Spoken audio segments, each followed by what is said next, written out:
Buenos días, mis queridos. Qué bendición poder conversar con ustedes hoy. Soy Renata Montero Sánchez, 74 añitos bien vividos, residente desde hace más de 30 años, aquí en San Cristóbal de las Casas, en el interior de Chiapas. Pueden llamarme Doña Renata, como todos los pacientes hacían en el hospital. Hoy estoy sentadita aquí en mi portal con una taza de té de manzanilla en las manos, observando el movimiento de la calle mientras el sol de la mañana va calentando despacito.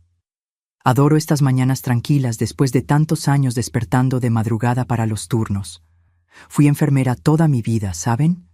Me jubilé hace apenas unos 5 años, después de más de 4 décadas cuidando gente.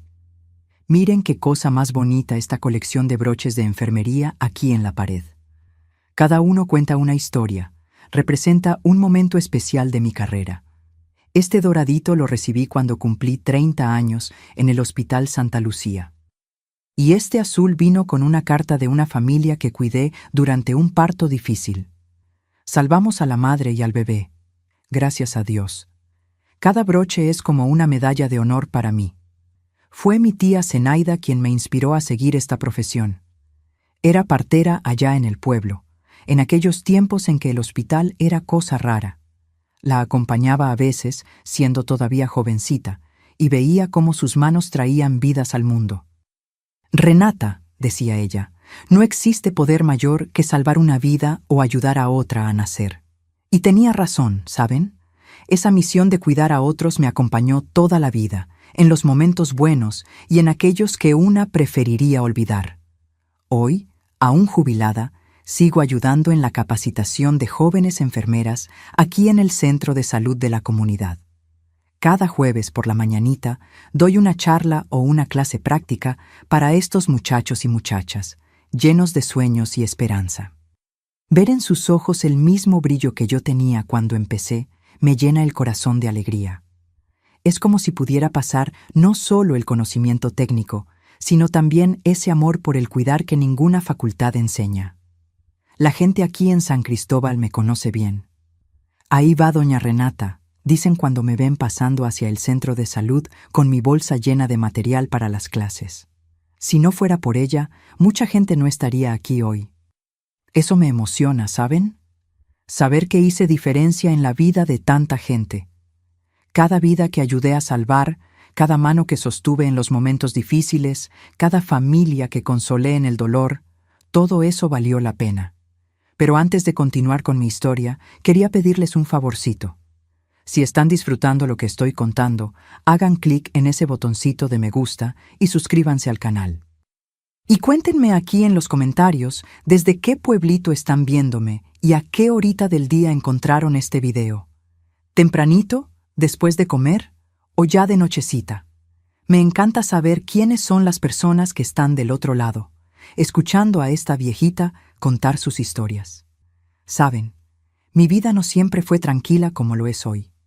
Detrás de esta carrera de cuidar a otros, existe una historia de dolor que me hizo elegir este camino. Una historia que comienza con una cuna vacía y un corazón roto, pero que con el tiempo y la gracia de Dios encontró la manera de transformar el dolor en propósito. Y es sobre esto que quiero conversar con ustedes hoy. Nací en San Miguel de Allende, en el corazón de Guanajuato, en 1951. Era un pueblito que respiraba historia por todos los rincones, con sus iglesias antiguas y casas coloniales. Mi padre, Eustaquio Montero, era un comerciante respetado en la región. Tenía una tienda de abarrotes en la calle principal, donde vendía de todo un poco, desde harina y frijoles hasta telas y herramientas. Hombre alto, de hombros anchos y mirada severa, pocas veces lo vi sonreír. Cuando entraba a casa, el ambiente entero cambiaba, como si el aire se volviera más pesado. Mi madre, Olinda Pérez Montero, era lo opuesto. Pequeñita, de manos siempre ocupadas y sonrisa fácil. Ella conseguía iluminar cualquier rincón de la casa. Cosía para afuera, haciendo vestidos de fiesta y ajuares de novia que eran disputados por las muchachas del pueblo. A veces, cuando papá no estaba cerca, tarareaba canciones antiguas mientras trabajaba en el telar. Y yo me quedaba allí calladita, solo para oír aquella voz que parecía un pajarito. Éramos 3 hermanos. Yo, la del medio, entre Aparicio, mi hermano mayor, y Hortensia, la pequeñita. Aparicio era el favorito de mi padre. Desde pequeño fue entrenado para asumir la tienda algún día. A los 10 años, ya sabía hacer cuentas de cabeza más rápido que muchos adultos. Hortensia, nacida 6 años después de mí, era una muñequita de porcelana con rizos dorados y una risa que contagiaba a todos.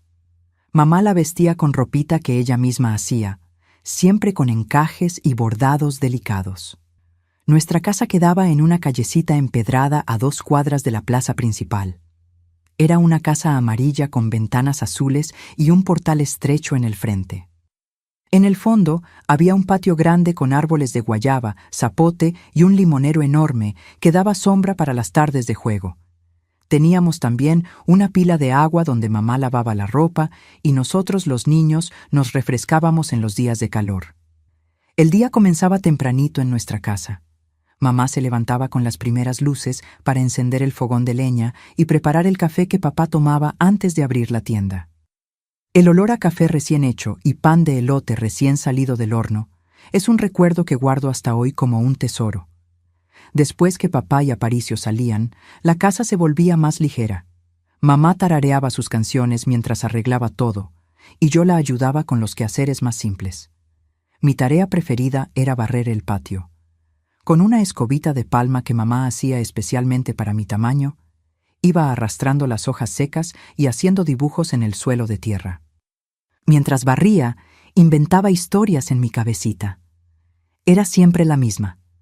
Yo era una princesa disfrazada de campesina, esperando el día en que un príncipe vendría a buscarme para vivir en un castillo lejos de allí. La escuela quedaba a 4 cuadras de casa. Era un edificio antiguo, con piso de tablas anchas que crujían con cada paso.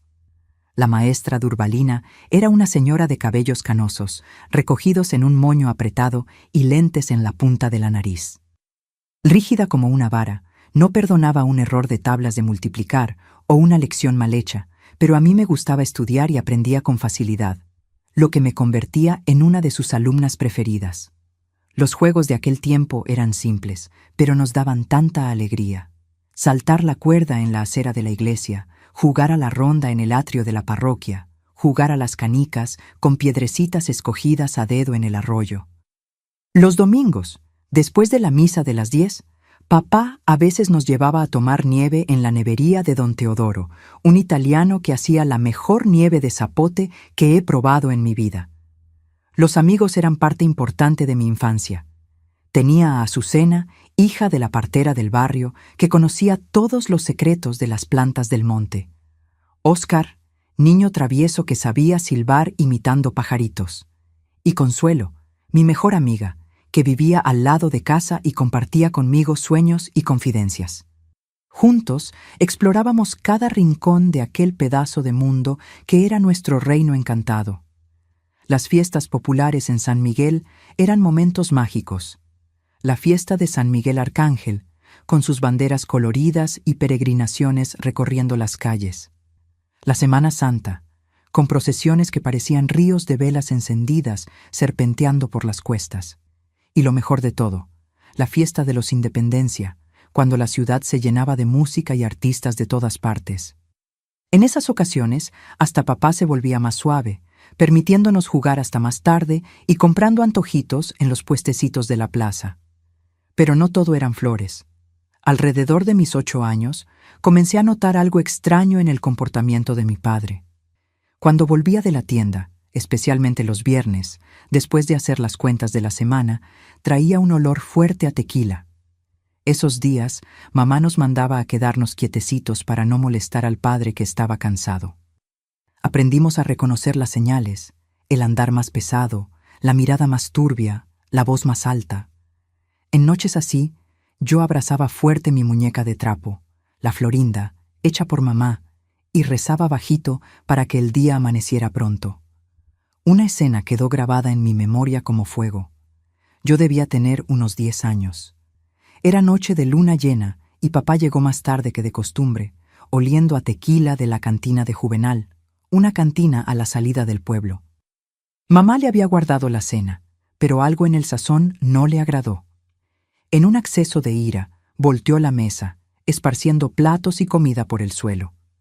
Nunca olvidaré el ruido de la loza quebrándose y el silencio pesado que vino después. Mamá, sin decir una palabra, comenzó a limpiar el desorden. Yo, escondida detrás de la puerta de la cocina, vi cuando él agarró su brazo con fuerza y susurró algo que no pude oír. Su mirada, aquella mirada de miedo mezclado con resignación. Fue la primera vez que entendí que había algo muy mal en aquella casa, que debería ser nuestro puerto seguro. Fue por esa época que comencé a pasar más tiempo en la casa de mi tía Zenaida, hermana de mi madre, que vivía del otro lado del pueblo. Tía Zenaida era partera, conocida y respetada en toda la región. Soltera por elección, como ella misma decía, había elegido ser madre de todos los bebés que ayudaba a traer al mundo. Su casa era pequeña, pero acogedora, siempre con un olor bueno a hierbas secándose en el tendedero de la cocina. Allí me sentía segura. Allí aprendí la primera lección sobre el poder de curar, de cuidar, de acoger. En las tardes que pasaba con tía Zenaida, ella me enseñaba los nombres de las hierbas medicinales, para qué servían, cómo preparar los tés y ungüentos. Presta atención, Renatita, decía. Un día vas a necesitar saber estas cosas. No imaginaba cuánto aquellas palabras serían proféticas, ni cómo aquellos conocimientos simples plantarían en mí la semilla de lo que vendría a ser mi vocación. Fue también con tía Zenaida que aprendí sobre el milagro del nacimiento. A veces, cuando la llamaban para atender algún parto en el vecindario y mi madre lo permitía, yo iba con ella. Me quedaba en un rinconcito, observando todo con ojos abiertos de curiosidad y asombro. Ver aquella nueva vida llegando al mundo, oír el primer llanto del bebé, ser testigo de la alegría en el rostro de la madre, era algo que me fascinaba profundamente. En aquellos momentos, olvidaba el clima pesado de mi casa y soñaba con un futuro diferente. La infancia pasó así, entre el miedo que sentía en casa y la seguridad que encontraba en casa de tía Zenaida. Fue en ese contraste que comencé a entender que un día necesitaría elegir mi propio camino, y que ese camino tendría que llevarme muy lejos de aquella casa amarilla de ventanas azules, que poco a poco dejaba de ser un hogar para convertirse en una prisión de silencios y miedos no dichos. La adolescencia llegó trayendo cambios en el cuerpo y el alma. A los 13 años, en 1964, ya no era aquella niñita que jugaba despreocupada en el patio. México vivía tiempos turbulentos, con los recientes cambios políticos, pero en San Miguel las cosas parecían seguir su propio ritmo, como si el tiempo corriera más despacio entre aquellas montañas antiguas. En la escuela ahora estudiaba en el Colegio Normal Nuestra Señora de los Dolores, una casona imponente que formaba maestras y jovencitas prendadas de la región. Mamá hacía sacrificios para pagar mis estudios, muchas veces quedándose despierta hasta altas horas, cosiendo ajuares por encargo. El estudio es lo único que nadie puede quitarte, hija mía, decía ella, mientras sus manos habilidosas movían la aguja en la tela blanca. Fue en esa época que conocí al profesor Armando, que daba clases de ciencias. Un hombre de mediana edad, anteojos redondos y cabellos canosos en las sienes, que hablaba del cuerpo humano con un respeto y admiración que me fascinaban. Él notó mi interés por la materia y comenzó a prestarme libros extra. «Tienes ojos curiosos, Renata», me dijo cierta vez. «Ojos de quien quiere entender el mundo». Fue él quien primero plantó en mí la idea de que podría ser más que una maestra de primaria o una ama de casa. En casa, las cosas empeoraban gradualmente. El problema de papá con la bebida se agravaba. Los episodios de furia, antes ocasionales, se volvían más frecuentes. La tienda comenzó a enfrentar dificultades porque él espantaba a los clientes con su temperamento imprevisible. Aparicio, mi hermano, a los 17 años, ya prácticamente había asumido el negocio, intentando arreglar los estragos que papá hacía. Una tarde de domingo, cuando volvíamos de misa, encontramos la puerta de casa forzada. Alguien había entrado y se había llevado el poco dinero que mamá guardaba en una lata de galletas y algunas joyas sencillas que eran herencia de mi abuela. Nunca descubrimos quién fue el ladrón, pero aquello sirvió de pretexto para que papá descargara su frustración en nosotros. Culpó a mamá por no haber guardado el dinero en un lugar mejor. Culpó a Aparicio por no haberse quedado en casa vigilando. Culpó hasta a la pequeña Hortensia por llorar demasiado por la muñeca que también había desaparecido. Aquella noche, acostada en la cama que compartía con mi hermana, escuché algo que nunca olvidé. Mamá y papá discutían en la cocina pensando que estábamos dormidas. «Estás acabando con esta familia, Eustaquio». La voz de ella, normalmente tan suave, tenía un tono firme que nunca había escuchado antes. «Mira el ejemplo que les estás dando a tus hijos». La respuesta de él vino como un trueno. «Tú no entiendes nada. ¿Crees que es fácil mantener esta casa? Si no fuera por mí, todos ustedes estarían en la calle». Después el ruido de una bofetada y el silencio, aquel silencio pesado que parecía más fuerte que cualquier grito. A partir de ese día, comencé a planear en secreto mi huida de aquel ambiente, no de forma literal, sino a través de los estudios. Me dediqué con ahínco a las materias escolares, especialmente a las ciencias. Los fines de semana continué frecuentando la casa de tía Zenaida, ahora no solo como refugio, sino como aprendiz. Ella percibió mi interés creciente por su trabajo y comenzó a enseñarme de forma más metódica. «Mira, Renatita, cómo el cuerpo de la mujer es un templo sagrado», decía mientras me mostraba ilustraciones en un libro antiguo de anatomía. «Aquí, en este espacio protegido, la vida comienza. Es el mayor milagro que existe». Sus manos arrugadas señalaban los dibujos mientras explicaba los misterios de la gestación y el parto, con una mezcla de conocimiento científico y sabiduría popular. Pero recuerda siempre, este milagro necesita ser respetado y protegido. A los 16 años, comencé a acompañar a tía Zenaida en sus atenciones, no solo como observadora, sino como ayudante. Preparaba los trapos limpios, hervía el agua, organizaba las hierbas para los tés posparto. En cada casa que entrábamos, yo observaba atentamente cómo ella tranquilizaba a las parturientas con palabras de consuelo y orientaciones precisas. «Respira profundo, hija mía. Tu cuerpo sabe lo que tiene que hacer. Confía en él», repetía con su voz calma mientras masajeaba la espalda de las mujeres en trabajo de parto. Fue en una de esas visitas que conocí a Gerardo Sánchez, un joven médico recién graduado que había venido de la Ciudad de México para hacer un periodo de residencia en el pequeño hospital de San Miguel. Lo habían llamado para un parto complicado, el mismo que tía Zenaida atendía. Era un caso de bebé sentado y la parturienta ya estaba exhausta después de muchas horas de trabajo de parto. Recuerdo como si fuera hoy. La escena en la pequeña casa de adobe, iluminada apenas por lámparas de petróleo, la mujer gimiendo en la cama, el marido nervioso afuera y nosotros, tía Zenaida, doctor Gerardo y yo, luchando juntos para traer aquella vida al mundo, con seguridad. Fue la primera vez que vi la medicina tradicional y el conocimiento popular trabajando lado a lado, sin rivalidad, solo con el objetivo común de salvar a la madre y al hijo.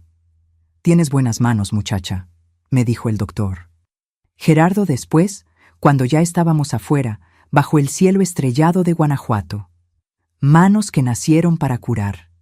Me sonrojé hasta la raíz del cabello con aquel elogio venido de un doctor de verdad. Aquella noche, caminando de regreso a casa, junto a tía Zenaida, tomé una decisión. Sería enfermera. No solo partera como mi tía, sino una profesional con diploma, capaz de trabajar en hospitales y clínicas, llevando consuelo y curación a quien lo necesitara. El doctor. Gerardo comenzó a frecuentar la casa de tía Zenaida los domingos, interesado en aprender sobre las hierbas medicinales y los conocimientos tradicionales que ella dominaba. Y yo, claro, aprovechaba esas visitas para absorber cada migaja de información médica que él dejaba caer. Preguntaba sobre los instrumentos que usaba, sobre los remedios modernos, sobre las enfermedades que trataba en el hospital. Mi curiosidad parecía no tener fin, y él, gentil y paciente, respondía todo con detalles. No tardó para que aquella admiración profesional se transformara en algo más. A los 17 años, yo ya estaba completamente enamorada del joven doctor, con sus ojos verdes, su manera calma de hablar y su dedicación a los pacientes. Pero guardaba ese sentimiento en secreto, convencida de que un médico formado jamás se interesaría por una simple muchacha del interior, hija de un comerciante problemático. El tiempo pasó, y en 1968, a los 17 años, concluí mis estudios en el Colegio Normal. La graduación fue un día de fiesta y lágrimas. Mamá estaba allí orgullosa, con un vestido azul que ella misma había cosido para la ocasión. Hortensia, mi hermanita, ahora con 11 años, no se despegó de mi mano en todo el día. Aparicio vino rápidamente, pero enseguida tuvo que volver a la tienda. Papá no apareció. Dijo que tenía negocios que resolver, pero todos sabíamos dónde estaba realmente, en la cantina de Juvenal, ahogando en tequila las frustraciones de una vida que no salió como planeaba. La sorpresa del día fue la presencia del doctor Gerardo en la ceremonia. Vino discretamente, se quedó en el fondo del salón, pero hizo cuestión de felicitarme al final. «Felicidades, Renata. Este es solo el primero de muchos diplomas que vas a conquistar», dijo, entregándome un pequeño paquete. Dentro había un libro de anatomía, el mismo que él usaba en sus estudios, y una tarjeta que decía: «Para la futura mejor enfermera que México ya vio, creo en ti». Aquel gesto me dio valor para el paso siguiente. En la semana posterior a la graduación, durante una de las cenas silenciosas en casa, anuncié que pretendía mudarme a Querétaro para estudiar enfermería. El silencio que siguió fue cortante. Papá dejó caer el tenedor que chocó contra el plato. «¿Y quién va a pagar por esta locura?», preguntó con voz cargada de desdén. «Ya gastamos demasiado dinero en tus estudios. Es hora de que ayudes en casa, no de seguir siendo una carga». Antes de que pudiera responder, mamá intervino. «Ganó una beca, Eustaquio. La hermana Gersina del colegio lo arregló todo.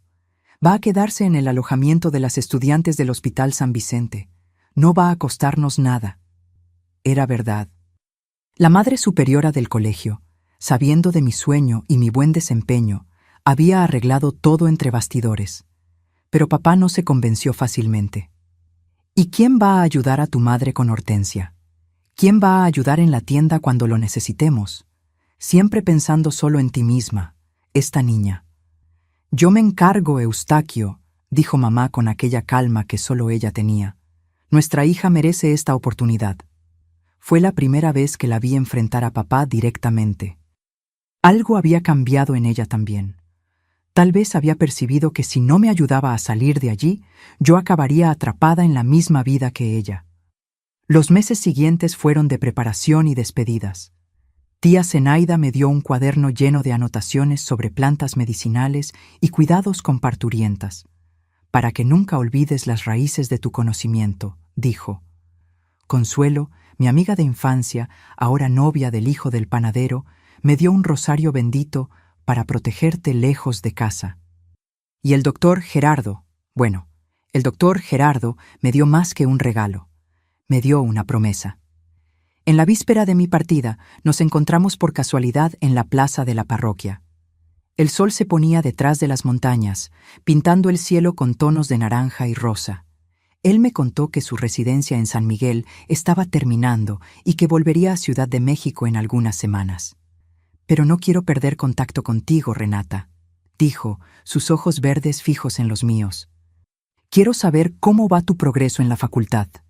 Quiero seguir formando parte de tu vida, si me lo permites». Mi corazón se disparó. Era la primera vez que insinuaba algo más allá de la amistad y el interés profesional. Antes de que pudiera responder, sacó del bolsillo un pequeño broche plateado en forma de lámpara, el símbolo de la enfermería. «Para que nunca olvides tu propósito», dijo, prendiendo el broche en el cuello de mi vestido. «Y para tener siempre un poquito de luz en el camino». Nos despedimos con la promesa de intercambiar cartas. Yo partiría al día siguiente, en el primer autobús a Querétaro, llevando conmigo sueños más grandes que la pequeña maleta de cuero que mamá había preparado con tanto cariño. No imaginaba entonces que la vida tenía planes tan diferentes de lo que soñábamos. No imaginaba que antes de poder realmente comenzar mi nueva jornada, el destino me traería de vuelta a San Miguel para enfrentar el mayor dolor y el mayor desafío de mi existencia. Enero de 1969 llegó con lluvias torrenciales en Guanajuato. Yo debería estar en Querétaro, comenzando mi nueva vida. Pero el destino tenía otros planes. Una semana antes de mi partida, recibí una carta del Hospital San Vicente informando que el inicio de las clases sería retrasado por un mes debido a reformas de emergencia en el alojamiento de las estudiantes. Me quedé destrozada, pero no había nada que hacer sino esperar. Fue en ese tiempo extra en San Miguel que mi relación con Gerardo floreció de verdad. Con mis planes de partida ya conocidos por todos, ya no necesitábamos esconder nuestra aproximación. Comenzamos a encontrarnos abiertamente, a veces en la plaza de la parroquia, otras en la biblioteca municipal y ocasionalmente para un café en la confitería Estrella, siempre acompañados por algún conocido para mantener las apariencias, como mandaban las costumbres de la época. «Voy a esperarte a que te gradúes, Renata», me decía durante esos encuentros, sus ojos verdes rebosando sinceridad. «Cuando termines tus estudios, podremos trabajar juntos. Imagina, un médico y una enfermera lado a lado, cuidando de quien lo necesita». Aquellas palabras eran bálsamo para mi alma, especialmente considerando el ambiente pesado que continuaba enfrentando en casa. Papá, ahora desempleado tras finalmente perder la tienda por las deudas, pasaba los días entre la cama y la cantina de Juvenal. Aparicio había conseguido empleo como dependiente en una tienda más grande y mantenía la casa con su salario modesto. Mamá continuaba cosiendo sin parar y yo ayudaba como podía, dividiendo mi tiempo entre la casa, la asistencia a tía Zenaida y los preciosos momentos con Gerardo. Fue en ese periodo que ocurrió algo que cambiaría nuestras vidas para siempre. Una noche lluviosa de febrero, después de un día particularmente difícil, en que papá volvió más ebrio que lo normal, Gerardo me encontró a la salida de misa. Estábamos protegidos de la lluvia bajo el alero de la iglesia, cuando él, visiblemente nervioso, sacó una pequeña caja del bolsillo del saco. «Sé que no es el momento ideal, que estás a punto de partir para realizar tus sueños», dijo, abriendo la cajita para revelar un anillo sencillo con una pequeña piedra azul. «Pero no consigo guardar más lo que siento. Renata Montero, ¿aceptarías casarte conmigo cuando termines tus estudios?» Me quedé sin aliento. Allí estaba todo lo que más deseaba: amor, respeto y la promesa de una vida lejos de aquella casa que se había convertido en una prisión.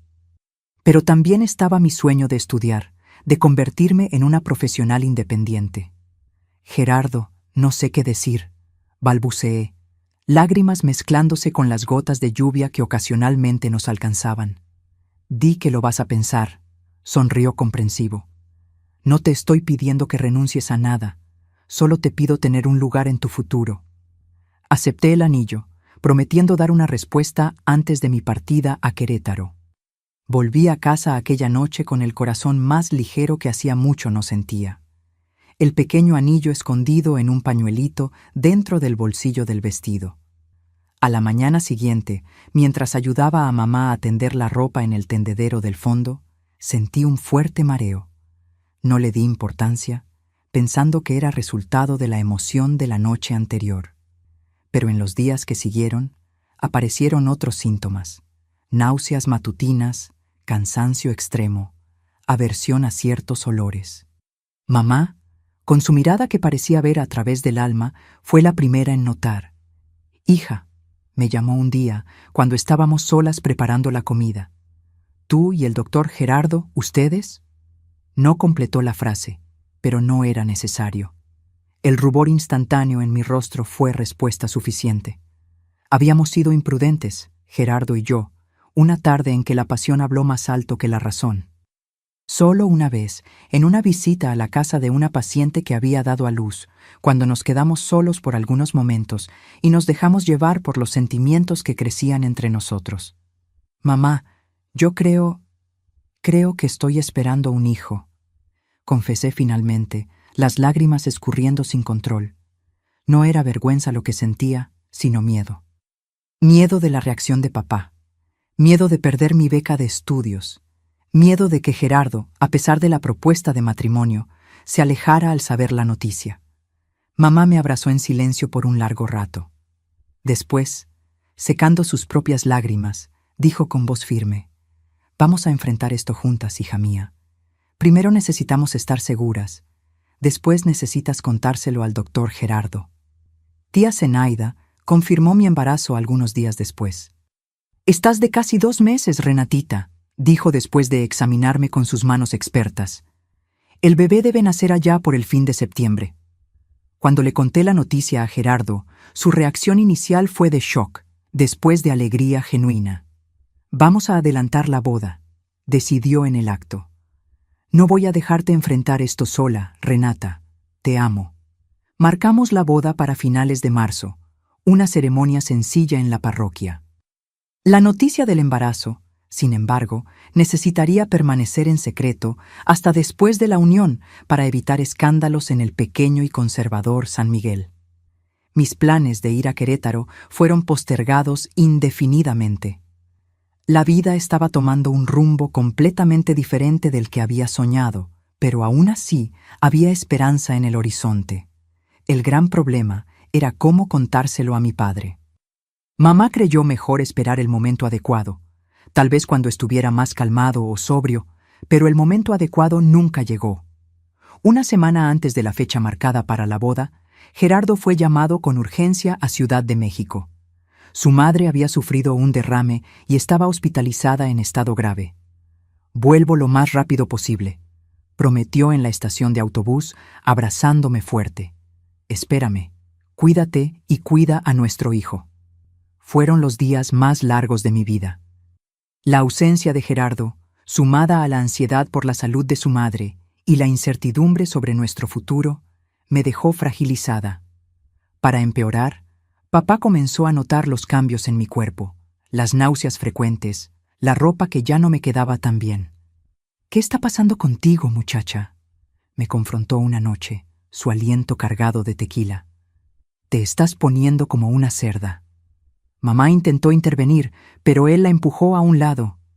«Cállate, mujer, estoy hablando con ella». Sus ojos inyectados me miraban con una mezcla de rabia y sospecha. «¿Es esto lo que andas haciendo mientras deberías estar ayudando en casa, enredándote con ese doctorcito de la ciudad?» En aquel momento tomé una decisión. No podía seguir viviendo bajo el mismo techo que aquel hombre. A la mañana siguiente, tan pronto como salió para la cantina de Juvenal, arreglé mis pocas cosas y me fui a la casa de tía Zenaida. «Me quedaré aquí hasta que Gerardo vuelva», anuncié. Mamá no intentó impedirlo. Al contrario, me ayudó a cargar mi pequeño bulto, besó mi frente y dijo: «Es lo mejor, hija mía. Yo me encargo de tu padre». Marzo se convirtió en abril y abril estaba casi en su fin, cuando finalmente recibí noticias de Gerardo. Un telegrama corto: «Madre falleció. Necesito resolver asuntos en CDMX. Vuelvo en 2 semanas. Todo mi amor». 2 semanas se transformaron en 1 mes, luego en 2. Las cartas venían escasas, siempre con explicaciones sobre complicaciones con el inventario, la venta de la casa de la madre, detalles burocráticos que lo retenían en Ciudad de México. En cada carta reafirmaba su amor y su compromiso conmigo y con el bebé. «Pronto estaremos juntos, mi amor. Ten solo un poco más de paciencia». Mientras tanto, mi barriga crecía, así como mi angustia. Tía Zenaida fue mi puerto seguro en ese periodo, cuidándome como si fuera su propia hija. Ella monitoreaba mi embarazo, preparaba tés para aliviar las molestias y me enseñaba todo sobre lo que esperar durante el parto.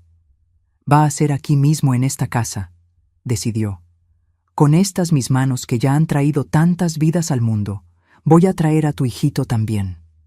Mamá venía a visitarme siempre que podía, trayendo pequeños regalitos para el bebé. Un gorrito de lana, un zapatito de crochet, una mantita diminuta que ella misma había cosido. Hablaba poco sobre papá, solo decía: «Él está siguiendo su vida y nosotras la nuestra». Septiembre finalmente llegó y con él la ansiedad de la espera final. Gerardo había escrito, prometiendo estar de vuelta hasta el día 15, a tiempo para el nacimiento. Ya resolví casi todo por aquí. Alquilé una casa pequeña, pero confortable, en San Miguel, para comenzar nuestra vida. Apenas puedo esperar para verte, para conocer a nuestro hijo. El día 20 de septiembre de 1969 sentí las primeras contracciones. Era una tarde calurosa y estaba ayudando a tía Zenaida a organizar sus hierbas cuando el primer dolor me cogió por sorpresa. «Comenzó, tía», dije, sosteniendo mi barriga, ahora enorme. Tía Zenaida actuó con la calma y eficiencia de siempre. Preparó el cuarto, hirvió agua, separó trapos limpios y sus herramientas de partera. «Ve con calma, niña. El primer hijo suele demorarse. Tenemos tiempo». Mandó a un niño del vecindario llevar un recado a mi madre y otro al hospital, en caso de que necesitáramos ayuda médica. De Gerardo, ninguna noticia en los últimos 3 días. Yo esperaba que estuviera en camino, tal vez hasta llegara a tiempo para ver a nuestro hijo nacer. Las horas pasaron y las contracciones se fueron haciendo más intensas y más cercanas. Mamá llegó al anochecer, jadeante de tanto correr. «Estoy aquí, hija mía», dijo, sosteniendo mi mano. «Todo va a salir bien». La noche avanzó y mi trabajo de parto progresaba lentamente.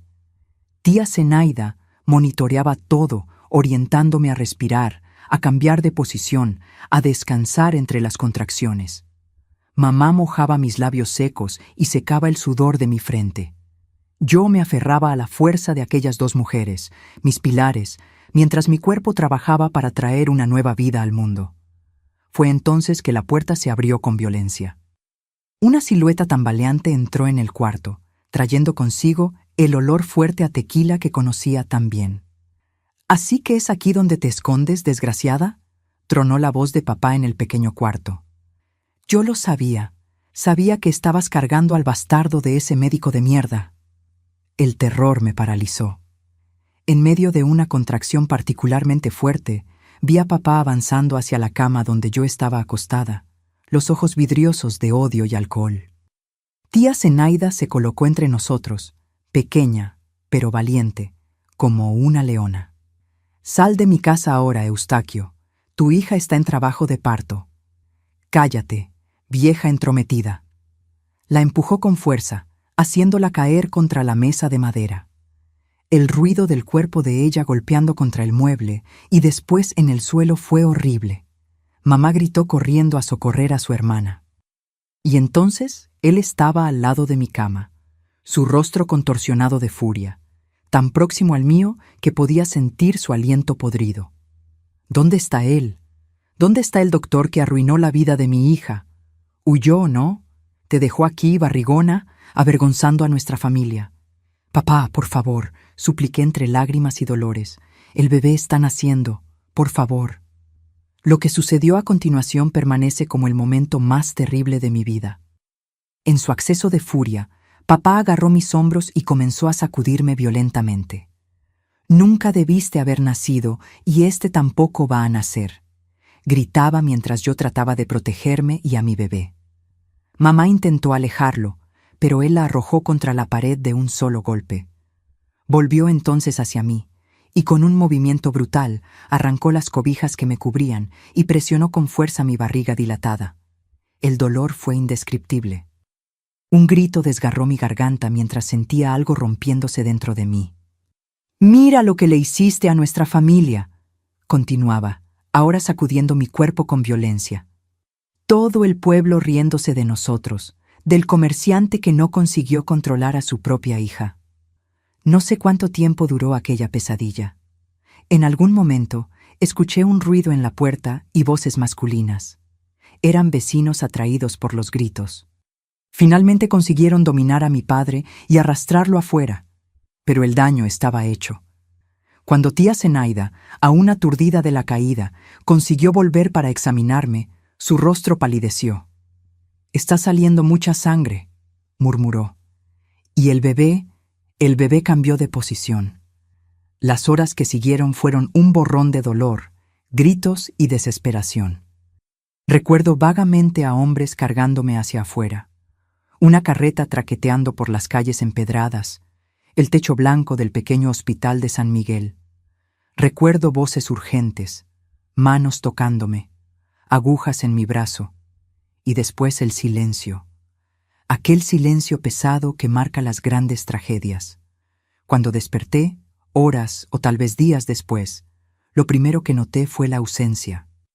Mi barriga, antes tan llena de vida, ahora estaba flácida y dolorida, pero no había llanto de bebé, no había pequeño bulto a mi lado. «Mi hijo», susurré al cuarto vacío. «¿Dónde está mi hijo?» La enfermera que entró enseguida tenía ojos compasivos. No necesité palabras. Su mirada lo dijo todo. Mi bebé, mi niño, no había sobrevivido a la violencia de aquella noche terrible. La cuna que Gerardo había prometido comprar para nuestro hijo permanecería vacía. En los días que siguieron a la pérdida de mi hijo, viví en un mundo de niebla y silencio. El Hospital de San Miguel, con sus paredes descascaradas y pasillos sombríos, se convirtió en mi universo. Mi cuerpo se recuperaba lentamente de los traumas físicos, pero mi alma parecía irremediablemente quebrada. Por la noche, cuando las enfermeras apagaban las luces, yo abrazaba mi barriga, ahora vacía, y lloraba en silencio, las lágrimas escurriendo por la almohada, sin que nadie viera ni oyera. Mamá venía a visitarme todos los días, trayendo pequeños mimos, un pedazo de dulce de leche, una flor del jardín de tía Zenaida, un listón nuevo para mis cabellos. Hablaba poco, pero sostenía mi mano con fuerza, como si intentara transferir su fuerza hacia mí a través de aquel toque. Sobre papá, ninguna palabra. Era como si hubiera dejado de existir para nosotras dos. Tía Zenaida también venía cuando podía. Se sentaba en el borde de la cama y murmuraba oraciones antiguas, pasando sus manos arrugadas sobre mi frente. «El dolor no se va a ir, Renatita», decía con su sabiduría simple. «Pero un día aprenderás a llevarlo sin que te quiebre». La única persona que no apareció fue Gerardo. Mamá dijo que habían mandado telegramas a Ciudad de México informando sobre la tragedia, pero no tuvimos respuesta. Cada día sin noticias profundizaba más el abismo dentro de mí. ¿Será que al saber de la muerte de nuestro hijo, decidió que ya no valía la pena volver? ¿Será que la vergüenza del escándalo que ciertamente corría por el pueblo lo alejó definitivamente? Fue en ese estado de desolación que recibí la visita del comisario Osvaldo, una semana después de la tragedia. Un hombre de mediana edad, bigote bien recortado y ojos cansados que habían visto mucho en esta vida. Se sentó en la silla al lado de mi cama, se quitó el sombrero y carraspeó incómodamente. «Doña Renata», comenzó, su voz sorprendentemente gentil. «Sé que este no es el mejor momento, pero necesitamos su declaración sobre lo que pasó aquella noche». Sentí el pánico crecer dentro de mí. Hablar sobre aquello, revivir cada momento terrible, no me sentía capaz. «Su padre está detenido», continuó el comisario ante mi silencio, «pero necesitamos su testimonio para mantenerlo preso. ¿La señora quiere presentar cargos?» La pregunta cayó sobre mí como un balde de agua helada. ¿Presentar cargos contra mi propio padre? ¿El hombre que, a pesar de todo, me había criado? ¿Qué consecuencias traería esto para mi madre, para mi hermana pequeña? ¿Qué comentarios correrían por las calles empedradas de San Miguel, pueblo donde todos sabían de la vida de todos? Yo necesito pensar. Conseguí decir, mi voz casi inaudible. El comisario asintió comprensivo. «Entiendo, doña Renata. Voy a dejar que piense algunos días más, pero no demore mucho. Sin su testimonio, tendremos que soltarlo». Se levantó para salir, pero se detuvo en la puerta y se volvió. «Ah, llegó esto para usted». Extendió un telegrama doblado. «De Veracruz». Mi corazón saltó. Veracruz. No conocía a nadie allí. Con dedos temblorosos, abrí el papel amarillento tan pronto como el comisario salió. «Llego mañana. Perdóname. Con todo mi amor, Gerardo». Aquellas pocas palabras reencendieron una chispa dentro de mí. Gerardo estaba vivo, Estaba volviendo, no me había abandonado. Me aferré a esa esperanza, como un náufrago se aferra a un pedazo de madera en mar abierto. A la mañana siguiente, desperté con un toque suave en mi hombro. Abrí los ojos, aún pesados de sueño y lágrimas, y allí estaba él, Gerardo, mi Gerardo, con ojeras profundas y una barba por hacer que nunca había visto antes en su rostro, siempre tan bien cuidado. Parecía haber envejecido años en pocos meses. «Renata», susurró, su voz cargada de emoción. «Mi amor». Quise hablar, pero las palabras no salieron. En vez de eso, las lágrimas vinieron con fuerza renovada. Él me abrazó con cuidado para no lastimar mi cuerpo aún fragilizado. Y lloramos juntos por el hijo que nunca conoceríamos, por el futuro que habíamos soñado y que ahora parecía irremediablemente perdido. Cuando finalmente nos calmamos, él explicó su ausencia. Los telegramas enviados a Ciudad de México nunca lo encontraron, pues ya había partido hacia Veracruz, donde había conseguido empleo temporal en un hospital para juntar dinero para nuestro nuevo comienzo. Solo se enteró de la tragedia cuando llamó a tía Zenaida, preocupado por mi silencio. «Vine lo más rápido que pude», dijo, sosteniendo mis manos con fuerza. «Tomé 3 autobuses diferentes, viajé 2 días sin parar. No podía dejarte sola en esto». Su presencia trajo algún consuelo, pero el vacío dentro de mí continuaba inmenso. Gerardo escuchó en silencio. Cuando finalmente conseguí contar todo lo que había ocurrido en aquella noche terrible. Su rostro, normalmente sereno, fue transformándose mientras yo hablaba, los ojos verdes oscureciéndose con algo que nunca había visto allí antes, un odio frío y calculado. «¿Dónde está él ahora?», preguntó cuando terminé mi relato, su voz extrañamente controlada. «En la cárcel. El comisario Osvaldo vino a preguntarme si quiero presentar cargos formales». «¿Y tú quieres?», vacilé. «No lo sé, Gerardo. Es mi padre, y están mamá, Hortensia. ¿Cómo quedan ellas con todo esto?». Él se quedó pensativo y entonces hizo algo inesperado. Se levantó, besó mi frente y dijo: «Descansa ahora. Voy a resolver esto». Su calma me asustó más que cualquier explosión de rabia habría hecho. «Gerardo, ¿qué vas a hacer?». «Confía en mí, Renata. Solo confía en mí». En los días que siguieron, Gerardo dividió su tiempo entre cuidarme en el hospital y salir para resolver asuntos, como él decía, volviendo siempre con una expresión cerrada, pero sin comentar nada. Su presencia silenciosa y constante era reconfortante, pero algo había cambiado en él. El joven médico idealista y soñador parecía haber sido reemplazado por un hombre determinado y secreto. Una semana después, recibí el alta del hospital. No podía volver a la casa de mis padres, obviamente, y la casa de tía Zenaida traería recuerdos demasiado dolorosos de la noche del parto. Para mi sorpresa, Gerardo había alquilado una pequeña casa en las afueras de San Miguel, sencilla, pero acogedora. «Es temporal», explicó mientras me ayudaba a acomodarme, «hasta que decidamos a dónde ir». Fue allí, en aquella casita simple, donde tuve la conversación más difícil de mi vida. Estábamos cenando, un caldo de pollo que Gerardo había preparado siguiendo instrucciones detalladas de tía Zenaida, cuando finalmente creé valor. «El comisario me buscó de nuevo ayer», dije, rompiendo el silencio que flotaba entre nosotros. «Dijo que necesito decidir hasta mañana si voy a presentar cargos contra mi padre». Gerardo posó la cuchara lentamente. «¿Y qué decidiste?». Yo no sé si puedo, Gerardo. No puedo mirarlo a los ojos y revivir todo aquello. No puedo imaginarlo en la prisión incluso después de lo que hizo». Esperaba que él argumentara, que intentara convencerme de denunciar a mi padre. En vez de eso, simplemente asintió.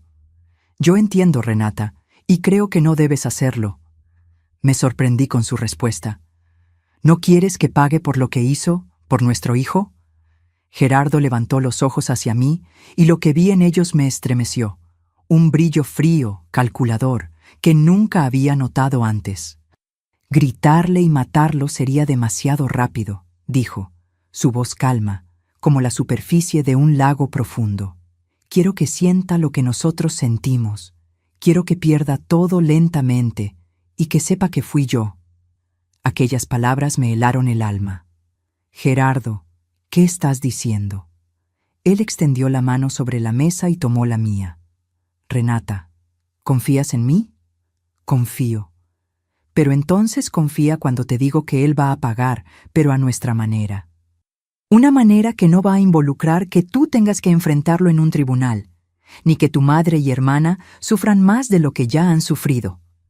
Aquella noche, mientras Gerardo dormía a mi lado, me quedé despierta por horas, pensando en sus palabras. Parte de mí temía lo que él podría estar planeando. Otra parte, una parte que yo no conocía hasta entonces, sentía una satisfacción sombría al saber que mi padre no saldría impune. A la mañana siguiente, informé al comisario Osvaldo que no presentaría cargos. Papá fue liberado el mismo día, volviendo a nuestra antigua casa como si nada hubiera pasado. Todo San Miguel comentaba. Las mujeres cuchicheaban en las ventanas cuando pasábamos. Los hombres intercambiaban miradas en la plaza. Éramos el escándalo del momento. La jovencita de familia, que se embarazó soltera, perdió al bebé y ahora vivía en pecado con el médico del pueblo. Mamá vino a visitarnos secretamente una tarde. Estaba más delgada y abatida, con ojeras profundas. Él volvió a beber. Dijo en voz baja mientras tomábamos café en la cocina. Está peor que nunca. Nadie quiere hacer negocios con él. El pueblo entero le dio la espalda. ¿Por causa de lo que me hizo? Pregunté sorprendida por la reacción del conservador San Miguel. Mamá vaciló. No exactamente. Hay rumores. Rumores de que hacía trampa en los pesos de la tienda, que adulteraba mercancías. Hasta dicen que robó el dinero de la iglesia. Nadie sabe de dónde vinieron esas historias, pero todos las creen. Miré a Gerardo, que escuchaba todo en silencio. Su rostro permanecía impasible, pero había un brillo de satisfacción en sus ojos que no pude dejar de notar. Aquella fue apenas la primera gota de lo que vendría a convertirse en un océano de problemas para mi padre. En los meses que siguieron, observé a distancia, a través de los relatos de mamá y de las conversaciones que oía en el mercado, cómo la vida de Eustaquio Montero se desmoronaba pedazo a pedazo. Primero fueron los rumores, después las deudas misteriosas que comenzaron a aparecer. Papeles firmados por él en momentos de embriaguez, préstamos que no recordaba haber hecho, avalistas que desaparecieron. La pequeña casa, que era todo lo que quedaba de su patrimonio, fue hipotecada sin que él supiera explicar cómo o cuándo. Y lo más extraño de todo, siempre que intentaba protestar, alegar fraude o error, surgía algún testigo afirmando lo contrario. El escribano que dijo haberlo visto firmar el documento. El comerciante que juró haberle entregado la mercancía nunca pagada. El antiguo socio que apareció cobrando deudas de años atrás con intereses astronómicos. En mi corazón crecía la certeza de que Gerardo estaba detrás de todo aquello. Cada vez que yo cuestionaba, él desviaba el asunto. Es solo la justicia divina, Renata, decía. El hombre sembró viento, ahora recoge tempestad. Fue en ese periodo sombrío que tomé mi propia decisión. La cuna vacía que perseguía mis sueños todas las noches no sería llenada con venganza. Necesitaba ser llenada con propósito. Una mañana, mientras Gerardo estaba fuera en sus misteriosas actividades, escribí al Hospital San Vicente en Querétaro. Quería saber si mi beca de estudios aún estaba disponible, si todavía podía realizar mi sueño de convertirme en enfermera. La respuesta vino 2 semanas después. Yo sería bienvenida en el próximo semestre, que comenzaría en febrero de 1970. Era la oportunidad de recomenzar, de transformar mi dolor en algo positivo, de honrar la memoria del hijo que no pude conocer, ayudando a traer otros al mundo con seguridad. Cuando mostré la carta a Gerardo, esperé resistencia. Para mi sorpresa, sonrió, una sonrisa genuina, la primera que veía en su rostro desde la tragedia. «Es exactamente lo que debes hacer, mi amor», dijo, abrazándome. «Ve a Querétaro, comienza tus estudios. Yo necesito quedarme algún tiempo más para terminar algunos asuntos aquí. Después me uno a ti. Aquella sería la primera vez que nos separaríamos voluntariamente desde la tragedia. La idea me asustaba, pero también traía un alivio extraño. Tal vez la distancia de San Miguel, de los recuerdos, y sí, hasta de Gerardo y su obsesión silenciosa con la venganza, fuera exactamente lo que necesitaba para comenzar a sanar. Lo que no imaginaba era que el clímax de la venganza de Gerardo estaba a punto de ocurrir y que cambiaría nuestras vidas para siempre. Enero de 1970 trajo lluvias intensas para Guanajuato, transformando las calles empedradas de San Miguel en pequeños riachuelos que bajaban por las cuestas. Yo pasaba los días arreglando mis cosas para la partida a Querétaro, marcada para el inicio de febrero. Cada prenda de ropa doblada, cada libro separado, cada objeto elegido para llevar o dejar, representaba un paso hacia la nueva vida que yo intentaba construir de las cenizas de la antigua. Gerardo continuaba con sus salidas misteriosas. A veces se quedaba fuera todo el día, volviendo apenas al anochecer con aquella misma mirada determinada y secreta. Cuando yo preguntaba dónde había estado, respondía vagamente sobre asuntos del hospital o visitas a pacientes en la zona rural. Yo fingía creerle, aunque sabía en el fondo que había algo más. Mamá venía a visitarnos con frecuencia, siempre trayendo noticias del pueblo e inevitablemente de la situación cada vez más desesperada de papá. La tienda había sido definitivamente cerrada por deudas. La casa donde crecí estaba a punto de ser tomada por el banco. Los pocos amigos que le quedaban se habían alejado, asqueados por los rumores que corrían sobre su carácter y sus acciones. «Está bebiendo más que nunca», contó mamá en una tarde lluviosa, mientras tomábamos café en la pequeña sala. «Pasa días enteros en la cantina de Juvenal hablando solo, diciendo que están conspirando contra él, que alguien quiere destruirlo». Lancé una mirada discreta a Gerardo, que escuchaba todo sentado en el sillón del rincón, aparentemente concentrado en el periódico que leía. Una leve sonrisa, casi imperceptible, bailó en sus labios por un segundo. «¿Y tú y Hortensia, cómo se las están arreglando?», pregunté preocupada por el bienestar de ellas. «Nos estamos acomodando», respondió mamá con aquella dignidad silenciosa que siempre admiré. «Alquilé un cuartito en los fondos de la casa de doña Consuelo, tu amiga. Estoy cosiendo más que nunca y Hortensia está ayudando, entregando los encargos. Estamos mejor sin él, para decir verdad». Fue la primera vez que escuché a mamá hablar abiertamente sobre la separación. Siempre pensé que, a pesar de todo, ella permanecería al lado de papá hasta el final. Verla tomar las riendas de su propia vida, aunque tarde, me llenó de un orgullo silencioso. La semana de mi partida llegó, y con ella el evento que marcaría el ápice de la venganza de Gerardo. Era un miércoles. Lo recuerdo bien. Llovía desde la madrugada, una lluvia fina y persistente que empapaba todo. Estábamos terminando el desayuno cuando oímos golpes fuertes en la puerta. Gerardo fue a atender. Volvió acompañado de un hombre bajo y rechoncho, vestido con un traje oscuro, un poco grande para su cuerpo. Lo reconocí inmediatamente. Jerónimo Maya, el notario del pueblo. «Buenos días, doña Renata», saludó incómodo, quitándose el sombrero mojado. «Disculpe la intrusión tan temprano, pero el doctor Gerardo me pidió traer estos documentos hoy sin falta». Miré confundida a Gerardo, que mantenía una expresión neutra. «¿Qué documentos?». «Son solo unos papeles para asegurar nuestro futuro, mi amor», respondió Gerardo, tomando el sobre que el notario extendía. «¿Recuerdas que te hablé sobre algunas propiedades que estaban a la venta por un precio muy bueno?». No recordaba nada así, pero asentí, no queriendo contradecirlo frente al señor Jerónimo. «La subasta será hoy al mediodía», continuó Gerardo, abriendo el sobre y retirando un manojo de documentos.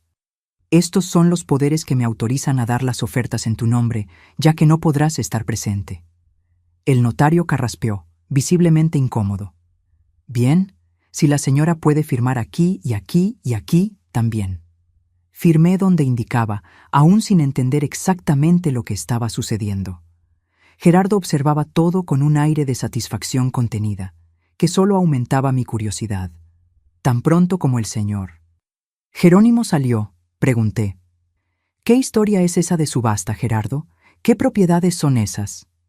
Él se sentó a mi lado, tomando mis manos entre las suyas. Sus ojos verdes, ahora brillantes de una emoción intensa, se fijaron en los míos. Renata, ¿confías en mí? Confío. Sabes que sí, pero entonces confía cuando te digo que hoy es el día en que todo se resuelve. Hoy es el día en que tu padre finalmente va a entender lo que significa perder todo lo que importa.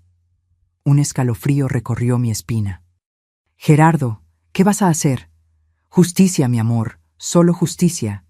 Se levantó, tomó su saco y sombrero y salió bajo la lluvia antes de que pudiera hacer más preguntas. Pasé la mañana en estado de ansiedad, incapaz de concentrarme en las maletas que debería estar arreglando. Alrededor de las 2 de la tarde, no aguantando más la espera, me puse mi capa de lluvia y caminé hasta el centro del pueblo. Las calles estaban casi desiertas debido al temporal que ahora caía con fuerza. Instintivamente, mis pasos me llevaron hasta la plaza de la parroquia. De lejos, divisé un pequeño grupo de hombres reunidos bajo la protección del alero de la notaría. Me aproximé discretamente, quedándome a distancia, parcialmente escondida por la lluvia que formaba una cortina entre nosotros.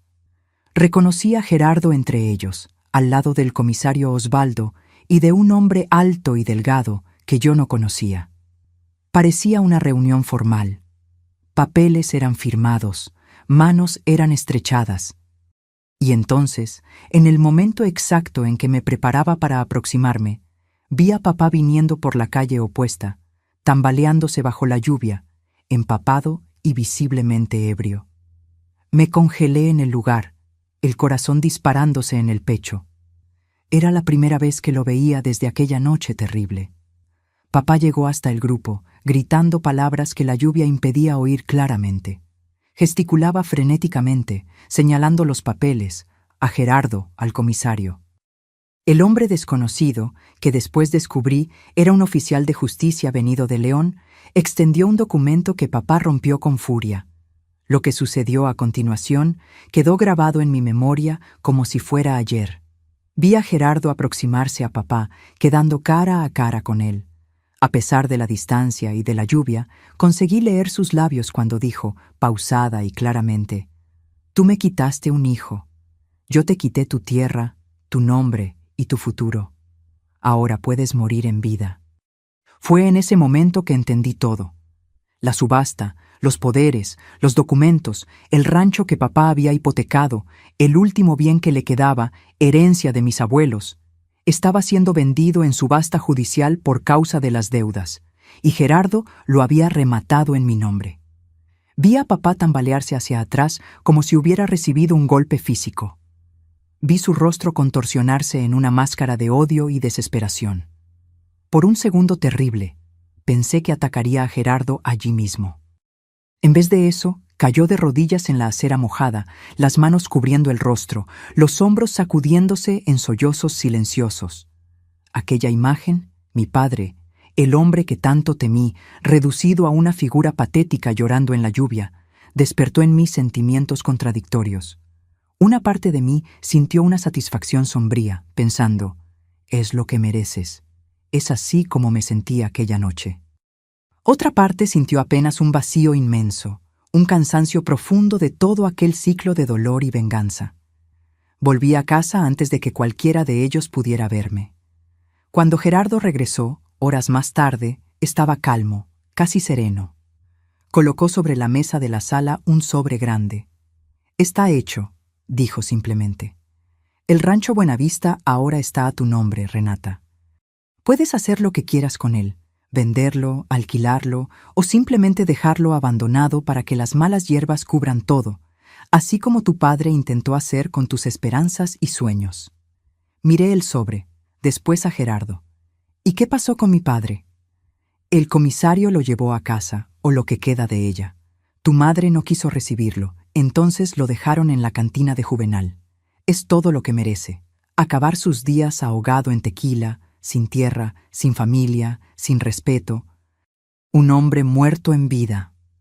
Sentí lágrimas escurriendo por mi rostro, pero no sabía decir si eran de alivio, tristeza o simplemente agotamiento emocional. Esto no nos va a traer a nuestro hijo de vuelta, Gerardo. Él vaciló por primera vez.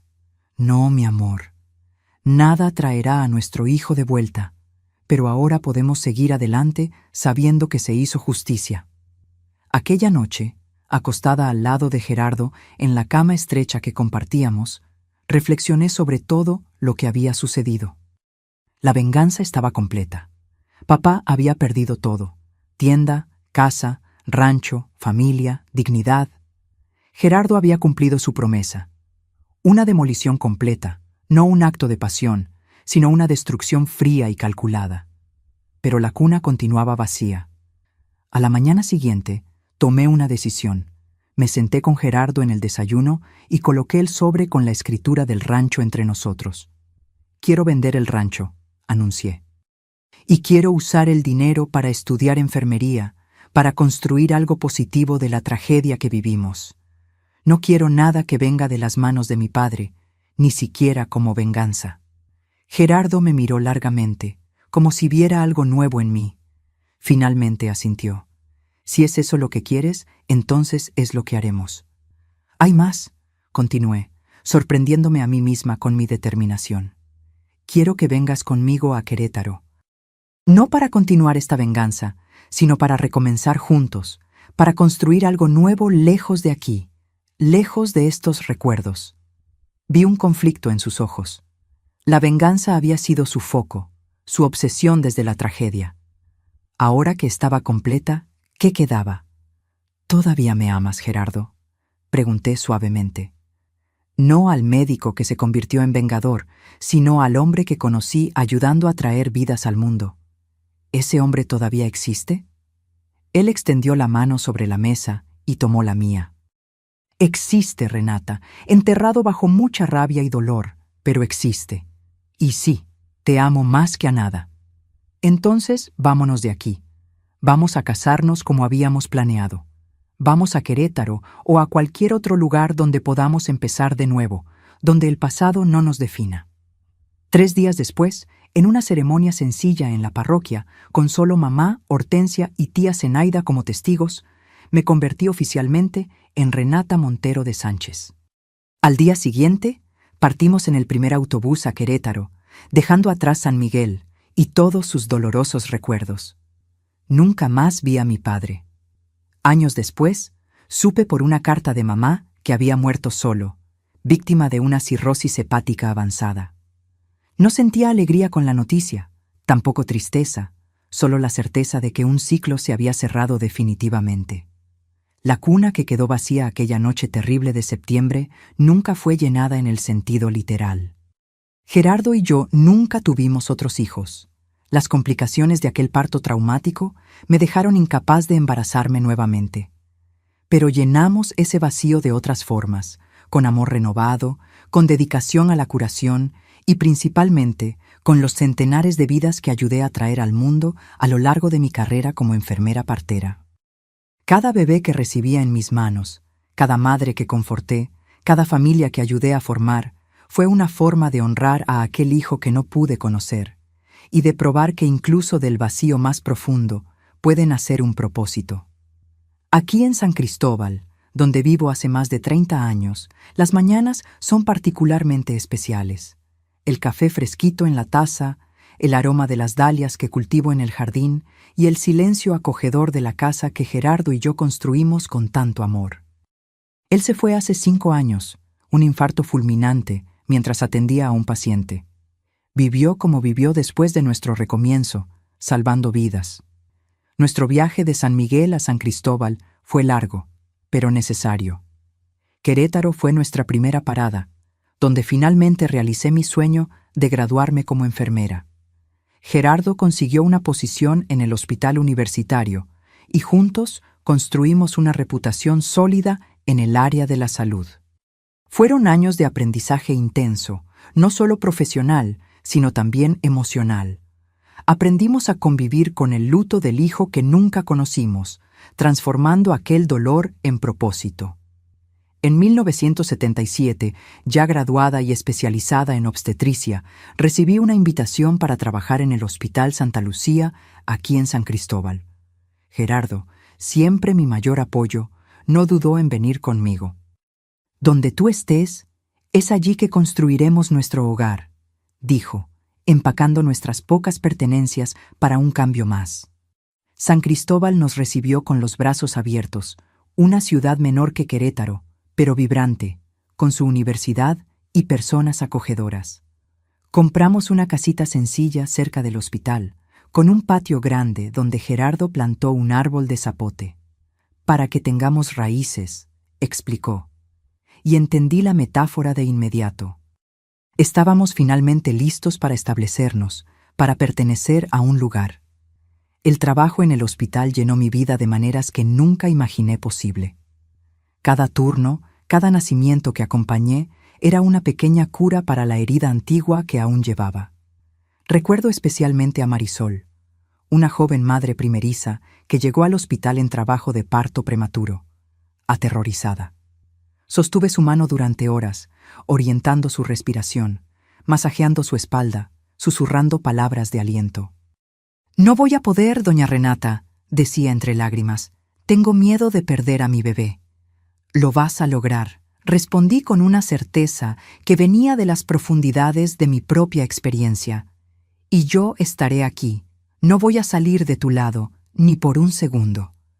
Cuando el pequeño David finalmente vino al mundo, con un llanto fuerte que resonó por la sala de parto, sentí algo sanando dentro de mí.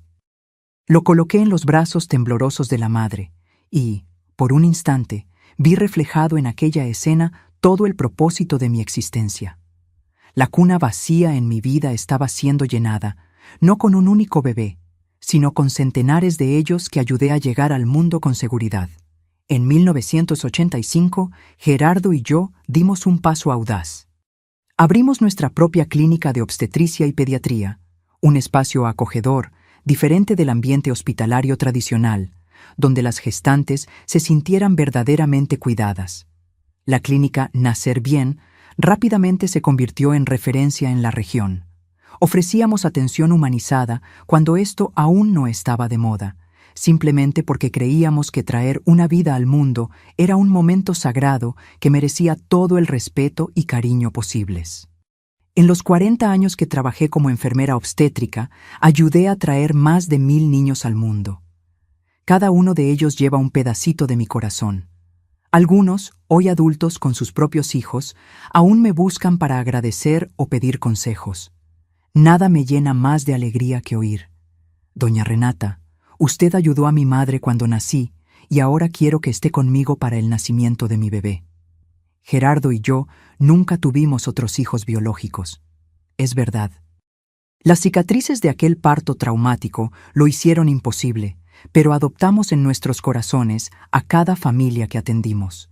Nos convertimos en padrinos de decenas de niños, construyendo una familia expandida que llena nuestra casa en las fiestas de fin de año y cumpleaños. La única sombra en nuestra felicidad eran las noticias ocasionales de San Miguel. Mamá vino a vivir con nosotros por un tiempo cuando Hortensia se casó en 1980. Trajo consigo historias del pueblo, algunas dulces, otras amargas. Supe que la casa donde crecí había sido demolida para dar lugar a una pequeña posada. El rancho Buenavista que vendimos se había convertido en un área de preservación ambiental, una transformación que me dio un extraño sentido de paz. Las semillas del mal habían dado lugar a algo benéfico para todos. Cuando Gerardo falleció inesperadamente, pensé que no lo soportaría. 50 años juntos, construyendo una vida, sanando heridas, haciendo la diferencia en la vida de tantas familias. ¿Cómo seguir sin la mitad de mí? Fue la terapia ocupacional lo que me salvó. Comencé a dar clases a jóvenes enfermeras en el centro de salud comunitario. Compartir mis conocimientos, mis experiencias, mi amor por la profesión, se convirtió en mi forma de mantener vivo todo lo que construimos juntos. Hoy, a los 74 años, encuentro paz en las pequeñas cosas. Mi jardín de dalias, que Gerardo adoraba. los encuentros semanales con mis expacientes en el grupo de tejido, las clases que aún imparto los jueves, los álbumes de fotos que guardo con cariño, no de mi infancia o juventud, esos los dejé atrás, sino de nuestras 4 décadas en San Cristóbal, de los bebés que ayudamos a traer al mundo, de las familias que acogimos.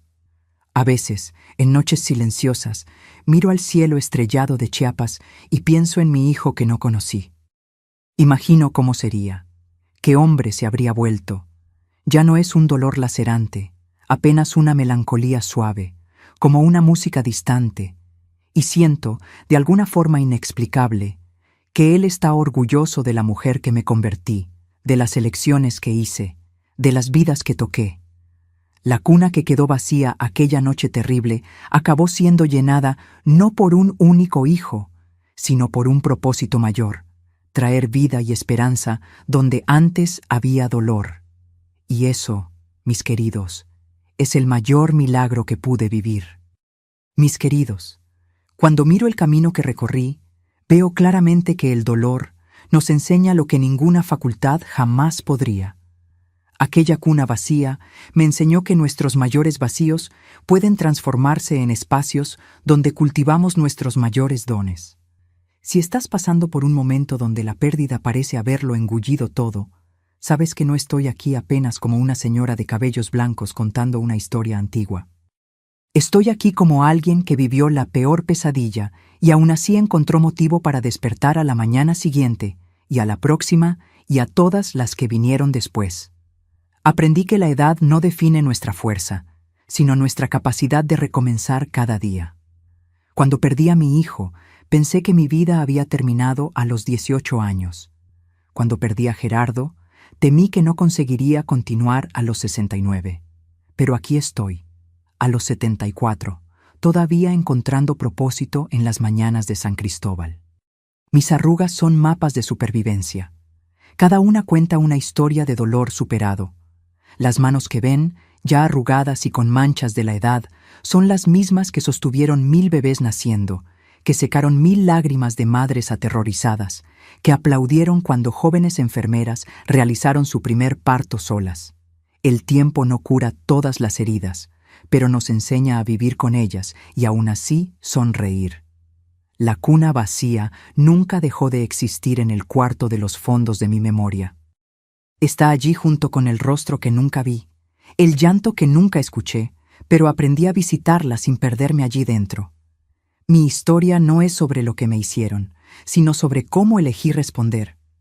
Podría haberme ahogado en el odio que Gerardo cultivó en los primeros años, podría haberme vuelto amarga, vengativa. En vez de eso, elegí las manos que curan, la voz que calma, el corazón que acoge. El abuso deja cicatrices invisibles, pero la recuperación muestra que podemos florecer incluso después de la tormenta. Cada mujer que ayudé a dar a luz con seguridad fue una pequeña victoria contra la violencia que intentó definirme. Entonces, mis queridos, si esta historia tocó tu corazón, no es solo por el drama de una viejita que sufrió, sino por lo que hizo con ese sufrimiento. Si estás enfrentando tu propia cuna vacía, sea un sueño que no se realizó, un amor que partió, una pérdida irreparable, recuerda que el dolor puede ser transformado en propósito. Hazme un favor especial. Da clic ahora en suscribirse y activa esa campanita, pero no lo hagas por mí. Hazlo por aquella persona que conoces, que necesita escuchar que es posible sobrevivir al peor día de su vida. Y antes de irme, deja en los comentarios una única palabra: recomienzo. Esa palabra fue mi remedio más poderoso y tal vez sea el tuyo también. Hazlo ahora. No esperes ni un minuto más. La vida, mis queridos, es como un parto difícil. Duele demasiado mientras sucede. Pero cuando finalmente sostenemos en los brazos lo que vino después del dolor, descubrimos que valió cada lágrima derramada.